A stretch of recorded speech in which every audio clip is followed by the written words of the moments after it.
Je pense que ma première émotion artistique a été avec Picasso. Euh, j'ai vraiment été subjuguée par la façon dont il détruisait les choses pour les reconstruire afin qu'on les lise mieux. Et ça a été vraiment un choc pour moi. Enfant, j'avais une culture artistique plutôt traditionnelle et quand j'ai découvert à l'adolescence Picasso, ça a été un choc.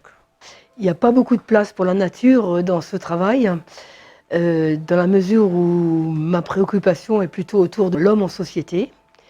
Mais en fait, il y a quand même une petite préoccupation, c'est que mon travail est adossé à quelque chose de... Les matériaux utilisés sont très modestes et j'aime beaucoup la notion de recyclage. Donc en fait, quelque part, je contribue un tout petit peu, très modestement, à préserver l'environnement dans la mesure où ces petits objets ont pour base des rouleaux de carton de papier toilette, quoi. Je pense ne pas trop avoir contribué à la destruction de la nature avec ce travail-là. Cette œuvre qui est un long cheminement, là, tel que vous la voyez, il y a à peu près 600 objets, 600 sièges pour être précis, et pour ne pas dire des trônes. Ce travail est né après une longue maladie, durant laquelle j'avais perdu la notion du temps.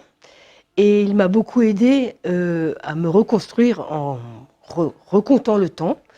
Donc les sièges bougies sont alignés par 7, comme les jours d'une semaine.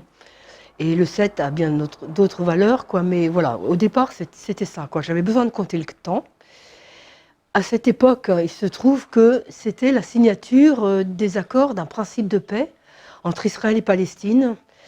Et d'une façon très naïve, je me suis dit, tiens, on va voir combien de temps cette promesse, cet espoir de paix peut durer. Et en fait, ça a duré très très peu de temps. Et chaque petit siège, que j'appelle les guetteurs de l'histoire, parce qu'ils racontent le monde entre la guerre et la paix à une date donnée. Ils sont tous datés. Et également les veilleurs de l'espoir, qui est symbolisé par cette bougie dorée, qui n'a pas fonction à être allumée, mais qui représente la lumière. Et également l'espoir dans le sens où eux sont tous différents, tous singuliers, quoi. Il n'y a pas deux formes pareilles. Donc ce travail m'a beaucoup aidé à me réapproprier le temps. Et au fur et à mesure que je le faisais, je réalisais aussi mon désarroi par rapport à l'impuissance devant la guerre. Qu'est-ce qu'on fait aussi des notions telles que le devoir de mémoire, le devoir d'oubli, certains prônent le devoir d'oubli. Qu'est-ce que l'attente? Et tous ces petits sièges sont devenus aussi du vivant, des êtres humains. Et donc c'est aussi potentiellement des êtres humains dans l'attente de quelque chose.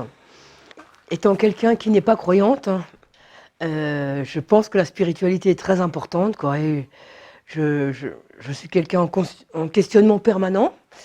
Donc l'art m'aide beaucoup à tirer des ficelles.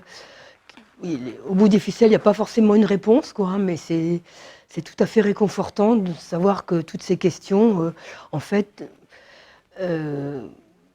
forment quelque chose qu'on peut se réapproprier en permanence. Et donc, ben voilà, c'est ce que j'appelle une quête spirituelle en dehors de la religion. Je ne sais pas s'il est politique, en tout cas, il est citoyen, parce que ce désarroi qu'on peut avoir devant des choses qu'on ne maîtrise absolument pas au niveau politique, telles qu'une décision de guerre, ben je pense que beaucoup de gens le partagent, quoi.